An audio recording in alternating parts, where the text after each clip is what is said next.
Raimundo Rivapalacio tiene un espacio en el que escribe sus columnas en eje central que se llama Estrictamente Personal.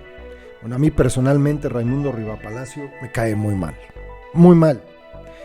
Pero tengo que admitir que escribió una columna el día de hoy que está muy interesante. Es una descripción de lo que hace López y que pues en serio habla del menudo presidentito que tenemos.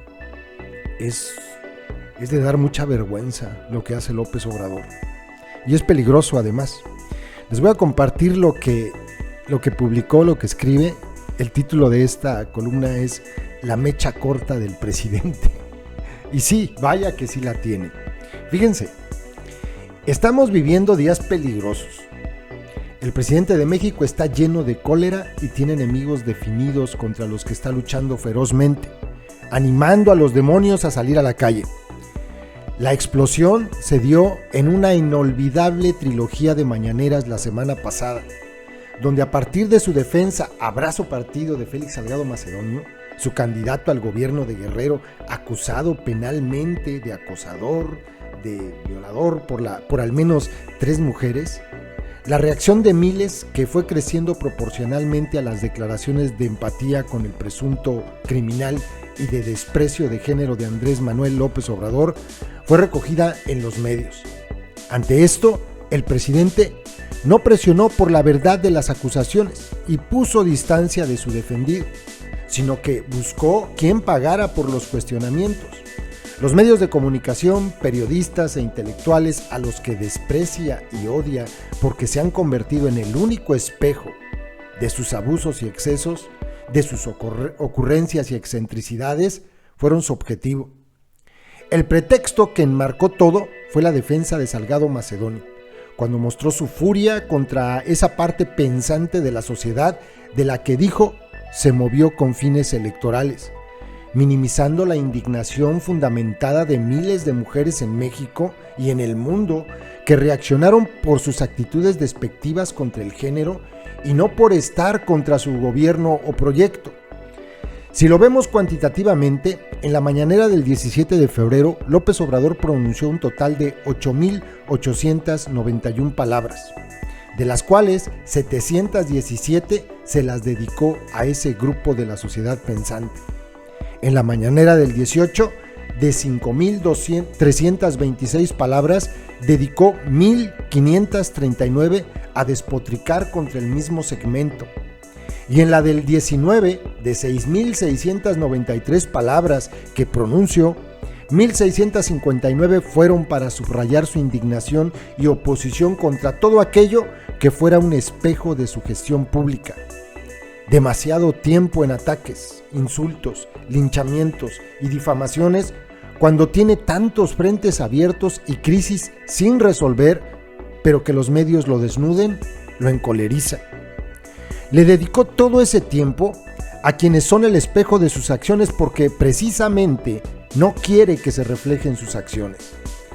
En la semana pasada continuaron las malas noticias económicas y la ampliación de la pobreza durante su gestión, contradiciendo su proclama de luchar por el bienestar de los pobres.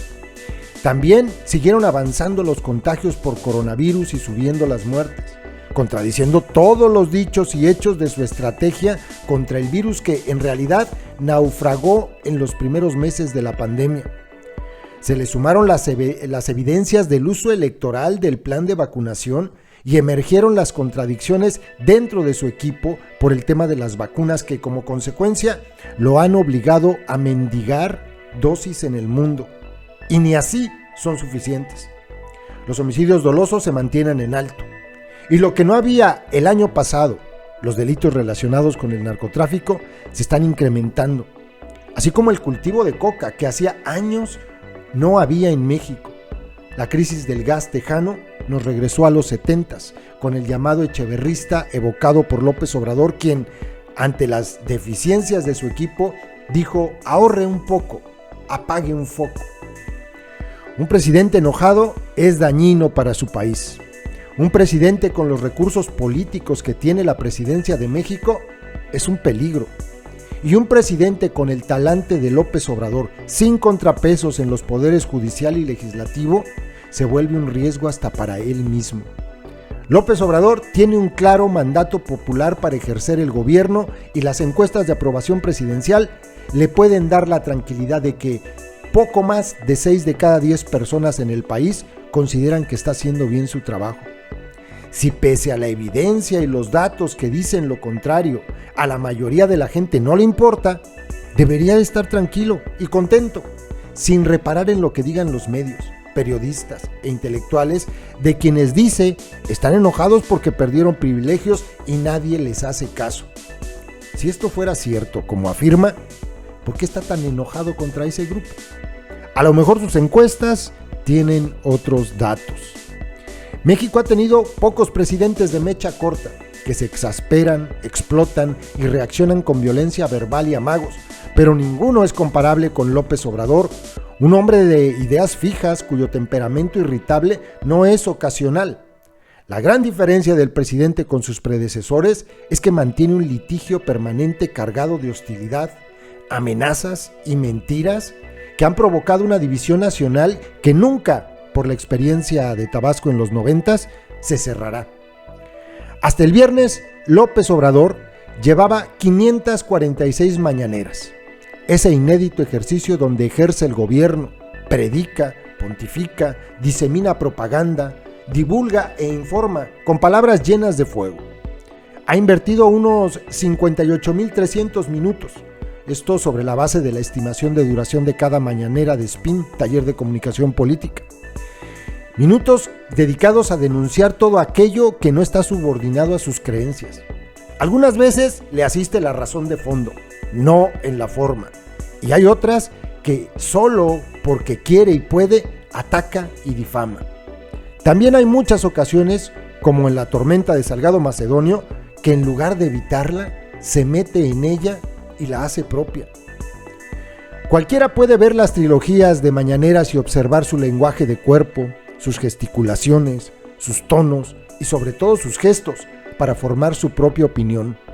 López Obrador gobierna selectivamente. No hace política, echa pleito. No resuelve, complica las cosas. La polarización es lo que lo llevó a Palacio Nacional, pero ahora aquello que lo benefició lo perjudica.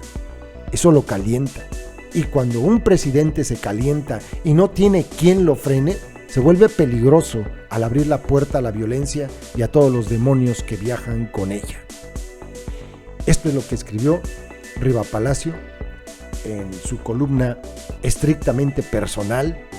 Repito, personalmente no me cae este tipo, y se la dedicó al presidente, la mecha corta del presidente.